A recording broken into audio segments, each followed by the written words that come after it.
चाहे कॉलेज हो या कॉर्पोरेट में जॉब, आपके चारों तरफ ऐसे लोग भरे पड़े हैं जो हमेशा आपको दिखावा करने के लिए प्रेरित करेंगे। लोग अक्सर कहते हुए दिखेंगे, इनफैक्ट कुछ सालों तक मैं भी कहता था, अरे आज मैं जियो, कल का क्या है भैया, आज एकदम आराम से जियो, पैसे हैं एकदम मौज मस्ती में जियो।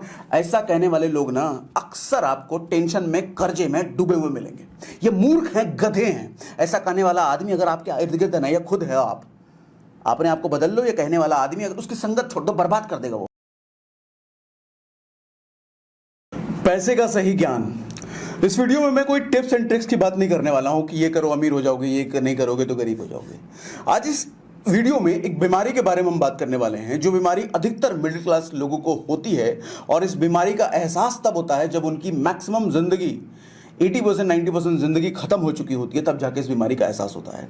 मुझे भी इस बीमारी का एहसास काफ़ी लेट हुआ। कई सालों तक इस बीमारी से मैं भी ग्रसित रहा। और इस बीमारी का नाम बताने से पहले मैं आपको एक छोटी सी स्टोरी शेयर करता हूं, और इस स्टोरी में आप अपने आप को फील कर पाओगे। इस स्टोरी में कई सालों तक एक सागर सिन्हा भी रहा है, और कई सालों तक हो सकता है आप भी इस स्टोरी में मिलोगे, अपने आप को देख पाओगे, या फिर हो सकता है अभी तक इस बीमारी से आप ग्रसित हो, इस स्टोरी के जरिए आपको पता चल सकता है। सो ये स्टोरी बहुत इंपॉर्टेंट है, ध्यान से सुनिएगा और ध्यान से समझिएगा। ये कहानी है एक लड़के की। एक राहुल नाम का लड़का है जिसकी नौकरी लगती है अभी भी कॉर्पोरेट में, और उसकी 20,000 की सैलरी तय होती है। अब वो 20,000 की सैलरी सुनकर बड़ा खुश है, क्योंकि उसने 20,000 कभी एक साथ महीने में देखे नहीं है। अब मिडिल क्लास का बच्चा है तो उसको पॉकेट मनी ही 3-4 हज़ार या 5,000 रुपये महीने का मिलता था। 20,000 की नौकरी लग गई तो उसके हिसाब से उसकी लाइफ सेट हो चुकी है, और बड़ी MNC में, कॉर्पोरेट में जॉब लग गई है। अब वो जॉब करने लग गया है, और जॉब में बहुत सारे लोगों से उसकी दोस्ती होती है। कॉर्पोरेट में अच्छे कपड़े, अच्छे बोलने वाले, अच्छी इंग्लिश बोलने वाले, अच्छे मोबाइल फ़ोन रखने वाले से दोस्ती हो जाती है उसकी। दोपहर के टाइम में जब लंच का टाइम होता है, तो लंच करने के लिए वो जब कैंटीन जाता है, तो कैंटीन में देखता है एक से एक अच्छे फूड, अच्छे पकवान, वेराइटी ऑफ फूड है। अब वो सब देख करके उसको घर का खाना पसंद नहीं आता। वो घर से जो खाना पैक करा के लाया होता है उसको वैसे ही रहने देता है, कैंटीन का खाना खाता है वो। धीरे धीरे हर रोज़ वो कैंटीन का खाना खाने लग जाता है, और घर का खाना दोपहर के टाइम में छोड़ ही देता है। और शाम के टाइम में भी वो बाहर से, जोमेटो से, स्विगी से, कभी मैकडी से, कभी डोमिनोज से, बाहर से स्नैक्स भी मंगाता है। 20,000 की सैलरी मिलने वाली है भैया। और शाम के टाइम में जब वो घर आता है तो बड़े आराम से वेब सीरीज एंजॉय करता है। रोज का रूटीन उसका यही चल रहा है। वीकली वो अपने दोस्तों के साथ, अपने कॉर्पोरेट कंपनी, जिस कंपनी में जॉब कर रहा है, वहां के दोस्तों के साथ पार्टी भी करने जाता है। रोज यही चल रहा है। डेली बेसिस पे वो तकरीबन 500 रुपए इन चीजों में खर्च कर रहा था एक्स्ट्रा, डेली बेसिस पे। यानी कि महीने का लगभग 5,000 रुपए, और साल का 1.8 लाख रुपीस, और 5 साल में लगभग उसने इन चीजों में खर्च कर दिए लगभग 9 लाख रुपए। 9 लाख रुपए। समस्या तब शुरू होती है जब उसकी शादी हो जाती है 5 साल बाद। अच्छा, 5 साल तक उसने अपनी लाइफस्टाइल, 5 साल में उसकी इनकम भी बढ़ी, सैलरी भी बढ़ी, लेकिन सैलरी बढ़ने के साथ साथ उसने अपनी लाइफस्टाइल को भी बढ़ाया है। जैसे जैसे उसकी सैलरी ज़्यादा बढ़ी, उसने अच्छा फ्लैट में रहने लग गया, अच्छी सोसाइटी में रहने लग गया, लग्जरी बाइक में ऑफिस आने जाने लग गया वो। समस्या तब शुरू होती है जब उसकी शादी हो जाती है 5 साल बाद। 5 साल बाद जब उसकी शादी होती है तो उसके पास बाइक का लोन है, क्रेडिट कार्ड का ओवरड्यू चल रहा है, क्योंकि वो मिनिमम पे करता है। खर्चे, लाइफस्टाइल बढ़ा रखा है ना भैया। अब 5 साल बाद उसकी सैलरी बढ़ के 50,000 हो चुकी है। 20,000 की नौकरी लगी थी, 50,000 हो चुकी है। प्रॉब्लम तब शुरू होती है जब उसी 50,000 में वो एक आदमी का अपना सिर्फ गुजारा कर रहा होता है, उसकी वाइफ का भी गुजारा करना है, और शादी के 1 साल बाद जब बच्चा होता है तो 3 लोगों की फैमिली अब उसी 50,000 में चलेगी। अब भैया शादी हुई है, उसके दोस्त बोल रहे हैं शादी हो गई तुम्हारी, अब तो गाड़ी ले लो, अच्छा घर ले लो। अब दोस्त चारों उसके उसी टाइप के हैं, उसी तरह की सोच के। सबने होम लोन ले रखा है, सबने कार लोन ले रखा है। दिखावे के चक्कर में लाइफस्टाइल मैनेज करना। ये कॉर्पोरेट में जॉब कर रहा है, लाइफस्टाइल कैसे नहीं है, लोग क्या कहेंगे, दूसरे क्या कहेंगे। अच्छी गाड़ी नहीं है, 50,000 की नौकरी कर रहा है, कार तो होनी चाहिए, अच्छा घर तो होना चाहिए। लोन पर घर भी लेता है, लोन पर कार भी लेता है, बाइक की EMI पहले ही चल रही थी, क्रेडिट कार्ड का ओवरड्यू पहले ही चल रहा था। खर्चा 3 गुना हो चुका है, इनकम वही है। अब लाइफ में थोड़ा थोड़ा स्ट्रेस बनने लग जाता है। अब बच्चा जब बड़ा होता है तो उसको स्कूल की फीस जानी है उसी 50,000 में। खर्चे बड़ी तेजी से बढ़ते चले गए, इनकम की स्पीड वो नहीं है। अब वो लड़का धीरे धीरे स्ट्रेस में रहने लग जाता है, टेंशन में रहने लग जाता है, और उस टेंशन का असर उसके काम पे भी दिखता है, ऑफिस में भी दिखता है, ऑफिस में प्रोडक्टिविटी उसकी घटती है, और घर में भी दिखता है। घर में अपनी वाइफ से लड़ता है, वो छोटी छोटी बातों में उसे गुस्सा आने लग जाता है। कई बार उसने अपने छोटे बच्चे पर भी हाथ उठा दिया। ये लाइफ चल रही है, स्ट्रेसफुल लाइफ। अब इसको थोड़ा पॉज करते हैं, दूसरी तरफ उसी राहुल की स्टोरी दूसरे नजरिए से देखते हैं। वो राहुल बेसिकली मिडिल क्लास में जरूर पला बड़ा है, दूसरा वाला राहुल पला बड़ा जरूर है, उसकी भी 20,000 की नौकरी लगी है, लेकिन मिडिल क्लास में रहते हुए उसके पेरेंट्स ने उसको फाइनेंशियल एजुकेशन की नॉलेज दी है, उसको सिखाया है वेल्थ कैसे क्रिएट करते हैं, सेविंग कैसे करते हैं, इन्वेस्ट कैसे करते हैं, थोड़ी बहुत उसको नॉलेज है। अब वो 20,000 की नौकरी जरूर कर रहा है दूसरा वाला राहुल, लेकिन उस 20,000 में वो 500 रुपये रोज बाहर खर्च नहीं कर रहा। वो भी बाहर खर्च कर रहा है, लेकिन वो सिर्फ 100 रुपये बाहर खर्च कर रहा है, बाकी 400 रुपये वो इन्वेस्ट कर रहा है डेली का। यानी कि महीने का वो दूसरा वाला राहुल कितना इन्वेस्ट कर रहा है, महीने का वो लगभग 3,000 रुपये इन्वेस्ट कर रहा है कहीं, साल का 36,000 रुपये, और 5 साल में 1,80,000। इस तरीके से लगभग 7 लाख रुपए की उसने बचत भी कर ली है। और ये लड़का 10,000 रुपए का हर महीने म्यूचुअल फंड में भी इन्वेस्ट करता है, और 5 साल में 15% की ग्रोथ के हिसाब से 9 लाख रुपए इसने म्यूचुअल फंड से भी बना रखे हैं। और जब 5 साल बाद इसकी शादी होती है तो इसके पास 9 लाख रुपए तो सिर्फ म्यूचुअल फंड से हैं।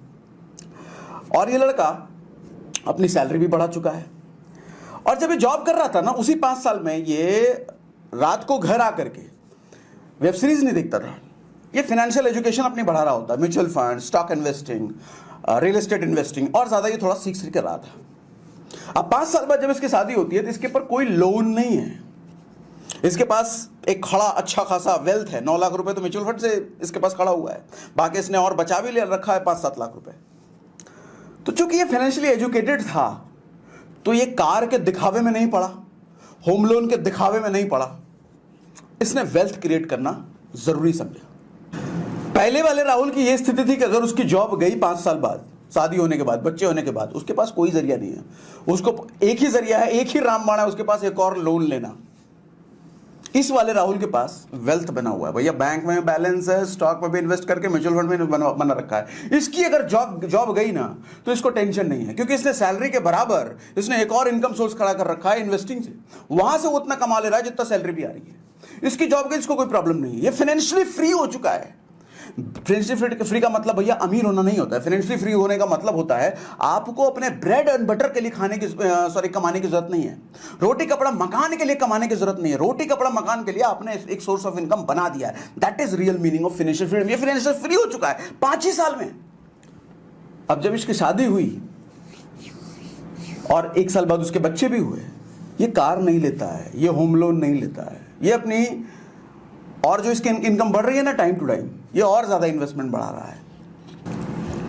नतीजा ये होता है इन दोनों राहुल का, पहला वाला राहुल की जिंदगी जैसे जैसे आगे बढ़ रही है वो स्ट्रेस में बढ़ता चला जा रहा है, वो तकलीफ में पड़ता जा रहा है, वो टेंशन में, वो और ज्यादा गुस्सा हो रहा है, उसकी फैमिली लाइफ खराब हो रही है, उसका जॉब लाइफ खराब हो रहा है, उसकी पर्सनल लाइफ प्रोफेशनल लाइफ दोनों खराब होती चली जा रही है। ये वाला राहुल जो बाद वाला राहुल है, इसकी लाइफ जैसे जैसे आगे बढ़ रही है, इसकी लाइफ और अच्छी हो रही है, इसका वेल्थ, इसका इन्वेस्टमेंट पैसा और बड़ा होता जा रहा है। ये दिखावे में जिंदगी नहीं जी रहा है, जिसकी वजह से इसका मेंटल पीस, चैन, सुकून, आराम से जिंदगी जी रहा है। लर्निंग क्या है इसे जरा समझते हैं। सबसे पहले financial education from childhood. Middle class को कभी भी बचपन से फाइनेंशियल एजुकेशन नहीं दी जाती है। मिडिल क्लास के पेरेंट्स को यह लगता है कि भैया हमने अगर बचपन से इसको फाइनेंशियल एजुकेशन, पैसे के बारे में एजुकेशन देना शुरू कर दिया, इसका पढ़ाई में से मन अटक जाएगा और ये पढ़ाई नहीं कर पाएगा, इसलिए बच्चे से कोई पैसे की बात मत करो। सबसे बड़ा मिथ है ये। हर अमीर आदमी अपने बच्चे को फाइनेंशियली एजुकेट करता है बचपन से।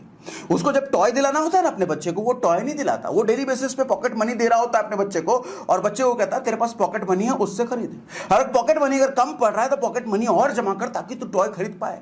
पैसे की वैल्यू उसको बचपन से समझ में आती है। इन्वेस्टिंग, पैसा ज्यादा, पैसा कम, कब पैसा बचाना है, कहां इन्वेस्ट करना है, कहां लगाना है, ये सब सेंस उसको बचपन से होता है। मिडिल क्लास के बच्चे को कभी ये सेंस नहीं होता, कभी सेंस नहीं होता, और जब तक सेंस आता है उसकी जिंदगी खत्म होने को कगार पे होती है। दूसरा, सोसाइटी इन्फ्लुएंस।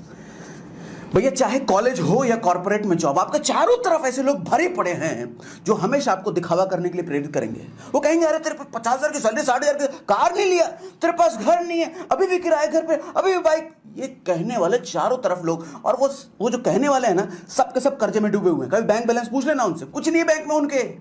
हाँ, बढ़िया गाड़ी, बढ़िया बाइक, बढ़िया घर में जरूर रहना है, बढ़िया कपड़े बहुत पहन रहे हैं, लेकिन बैंक खाली है, कर्जे में, टेंशन में, घर में जाके लड़ाई करता है वो। क्यों? क्योंकि टेंशन में है ना, पैसा नहीं है, हर चीज के लिए उसको सोचना पड़ रहा है। सैलरी आएगी तो पिज्जा खाने पहले जाएगा। म्यूचुअल फंड से तो उसको पता ही नहीं म्यूचुअल फंड में कुछ होता है, स्टॉक इन्वेस्टिंग कुछ होता है। Learn investing. इन्वेस्टिंग सीखो भैया। पैसा कितना भी कमा लो, पैसा ना अपना निकलने का रास्ता ढूंढ लेता है।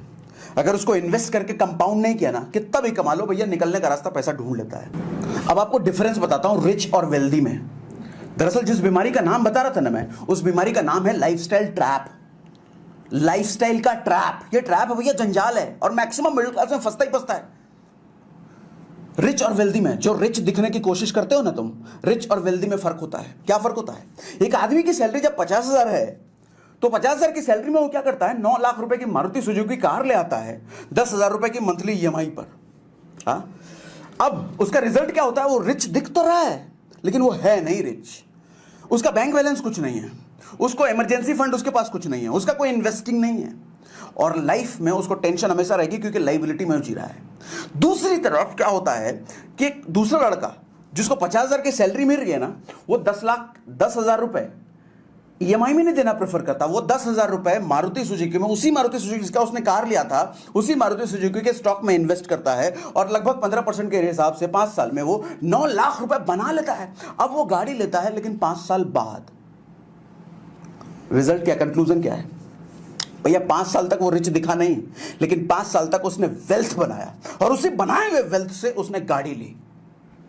5 साल तक रिच, और ज्यादा वो वेल्दी हो गया। उसके पास कोई लोन नहीं है, उसके पास कोई लाइबिलिटी नहीं है, उसकी लाइफ टेंशन फ्री है। भैया लोग अक्सर कहते हुए दिखेंगे, इनफैक्ट कुछ सालों तक मैं भी कहता था, अरे आज मैं जियो, कल का क्या है भैया, आज एकदम आराम से जियो, पैसे हैं एकदम मौज मस्ती में जियो। ऐसा कहने वाले लोग ना अक्सर आपको टेंशन में, कर्जे में डूबे हुए मिलेंगे।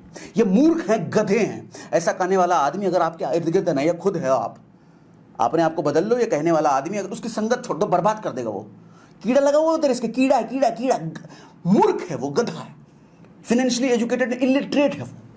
आज भी जी रहा है फ्यूचर की क्या? अरे फ्यूचर की नहीं करेगा तो फ्यूचर में जाएगा ना एक दिन, पैसा कहां से लाएगा फिर? लोन में जिएगा फिर, जिंदगी गड्ढे में।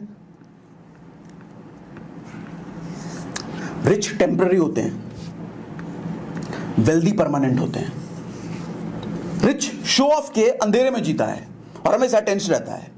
वेल्दी शो ऑफ नहीं करता, वो अंदर से हैप्पी और सुकून भरी लाइफ जीता है, क्योंकि उसके बैंक में बैलेंस है ना। असली सुकून तो बैंक में बैलेंस है भैया। पैसा हाथ की मैल नहीं है, पैसा चेहरे की चमक और दिमाग का, मन का सुकून होता है। जिसके पास पैसा नहीं, पूछो, हमेशा टेंशन में रहता है वो। बाहर से भले वो पूमा एडिडास के कपड़े पहन ले, लेकिन अंदर टेंशन में, बैंक खाली है ना उसका। रिच की लाइफ हमेशा इनसिक्योर रहती है, वेल्दी हमेशा सिक्योर रहता है। अच्छा, रिच मैं उसकी बात कर रहा हूं जो दिखावे वाला रिच है, असली वाला रिच नहीं। असली रिच तो वो होता है जो वेल्दी होता है, जिसके बैंक में बैलेंस है, जिसने इन्वेस्टिंग कर रखी है, जिसने मल्टीपल इनकम सोर्स बना रखे हैं। वो वेल्दी भी है, वो रिच भी है। लेकिन दिखावे वाले रिच और वेल्दी का डिफरेंस में बात कर रहा हूं। ये दिखावे वाला रिच हमेशा लोन पर जीता है, लोन पे घर, लोन पे गाड़ी। वेल्दी वाला पहले इन्वेस्ट करता है, इन्वेस्ट में से जो रिटर्न आता है, वहां से वो गाड़ी या वहां से वो घर लेता है। गाड़ी घर वो भी लेता है, लेकिन पहले वो इन्वेस्ट करता है, वहां से रिटर्न कमाता है, तब जाके गाड़ी वो खरीदता है। ये रिच वाला तो पहले कर्जा ले लो भैया। रिच कर्जे में डूबा रहता है, वेल्दी हमेशा कर्ज फ्री रहता है। रिच इनकम बढ़ने पर अपनी लाइफस्टाइल बढ़ाता है, ये वेल्दी वाला आदमी इनकम बढ़ने पर अपनी इन्वेस्टमेंट बढ़ाता है, और इन्वेस्टमेंट बढ़ाने के बाद जो इसका रिटर्न बढ़ता है, उस बढ़े हुए रिटर्न से अपनी लाइफस्टाइल बढ़ाता है। ये लाइफस्टाइल ये भी बढ़ाता है, लेकिन पहले इन्वेस्टमेंट बढ़ाएगा, वहां से रिटर्न आए, तब जाके अपनी लाइफस्टाइल बढ़ाता है। ये गरीब वाला दिखने वाला रिच पहले लाइफस्टाइल और जिंदगी भर खर्चे में। रिच बनने की कोशिश मत करो दोस्त, वेल्दी बनने की कोशिश करो।